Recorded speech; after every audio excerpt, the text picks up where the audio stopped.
ကန်ချနော့တောအုပ်ထဲကကြက်ရွာဒီအဖြစ်ပြက်ဟာထိုင်းလူမျိုးတွေယုံကြည်ကြတဲ့အထင်ရှားဆုံးခေတ်သစ်ဒဏ္ဍာရီတွေကတစ်ခုဖြစ်ပြီးတော့1989ခုနှစ်မှာဖြစ်ပျက်ခဲ့တဲ့တရေတွင်ရုပ်ရှင်ငှားရမ်းခြင်းဖြစ်ပါတယ်1989ခုနှစ်ကရက်တရက်မှာရုပ်ရှင်လှည့်လည်ပြသတဲ့ဥရုံဌာနီမျိုးကဂျန်ဖလင်ရုပ်ရှင်ကုမ္ပဏီတစ်ခုကိုလူတချို့က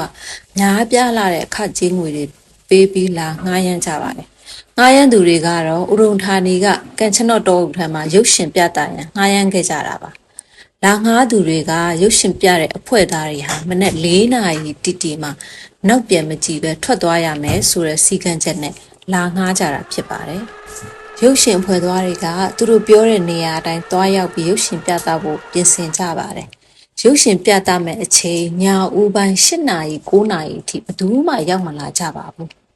ခဏနေတော့ဘဲကထွက်လာမှမသိတဲ့လူအုပ်ကြီးကတိတ်တိတ်ဆိတ်ဆိတ်နဲ့အတီးတီးရောက်လာကြပါတယ်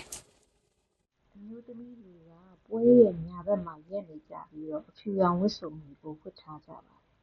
အမျိုးသားတွေကတော့အမဲရောင်ဝတ်စာကိုလက်မှာပတ်ပြီးပွဲရဲ့ဘက်အချမ်းမှာရက်နေကြပါတယ်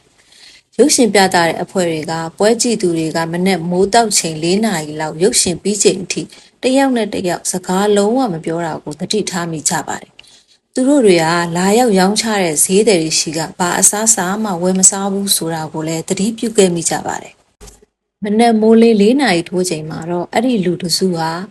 နှော့ထမ်းပင်တွေကိုဝင်ရောက်ပြက်ကွယ်သွားကြပါတယ်။ရုပ်ရှင်ပြသပြီးလို့ရုပ်ရှင်ပြတဲ့အဖွဲ့တွေကလည်းတရေတမောအိပ်ပြီးနိုးလာတဲ့အခါမှာတော့သူတို့ရဲ့ပစ္စည်းတွေကိုရှစ်နွန်တွေထူတက်တဲ့နေရာမှာတက်ဆင်ထားတာကိုတွေ့လိုက်ရတော့မှသူတို့ညကရုပ်ရှင်ပြသပေးခဲ့တဲ့သူတွေဟာတရေတွေမှန်သဘောပေါက်ခဲ့ကြပါတော့တယ်။ပေးချေခဲ့တဲ့ငွေတွေဟာလည်းနောက်တစ်နေ့မနေ့မှာရှေးဟောင်းဒင်းကားပြားတွေအဖြစ်ပြောင်းလဲသွားပါတော့တယ်။ထိုင်းလူမျိုးအများစုကတော့ရုပ်ရှင်ကိုငှားရမ်းခဲ့တဲ့တရေတွေဟာအမှန်တကယ်မှာတော့လူပုံမှန်တရံဖြစ်သူတို့နယ်မြေမှာရှိတဲ့နဂါးလူမျိုးအဖြစ်ဖို့လုပ်ပေးခဲ့တာဖြစ်တယ်လို့ယုံကြည်ကြပါတယ်။ဒီလိုဖြစ်ရမျိုးတွေဟာမြန်မာပြည်မှာလည်းဒဏ္ဍာရီပုံမြင်တွေအများကြီးရှိခဲ့ပြီးကြက်တွေနဲ့တွေ့ခဲ့ဘူးသူတွေလည်းအများကြီးရှိခဲ့ကြပါတယ်။ထိုင်းလူမျိုးတွေအတွက်တော့ကန်ချနော့တောအုပ်ကဒီလိုပုံမြင်တွေဟာပုံမြင်ထက်ပိုတဲ့ယုံကြည်ကိုးကွယ်မှုတွေရှိပါတယ်။အချို့တွေကဒီနေရာကမရရနိုင်ငံကိုသွားတဲ့တန်ရှင်သောတကားပေါလို့ပြောကြပါတယ်။ဒေသခံတွေကဤတောအုပ်ရဲ့အောက်မှာနဂါးပြင်ခုစီစထိုနဲ့မိဖုရားရာစီရီပထုမှာအုပ်ချုပ်တဲ့ရေအောင်နိုင်ငံတော်ကိုသွားတဲ့တကားပေါက်ရှိတယ်လို့ယုံကြည်ကြပါတယ်။နဂါးပြင်နဲ့မိဖုရားတို့ကညအချိန်တွေမှာလူသားပုံစံနဲ့ဖုရားကျောင်းဝင်းအတွင်းလှည့်လည်သွားလာကြပြီးတော့တောအုပ်အတွင်းမှာ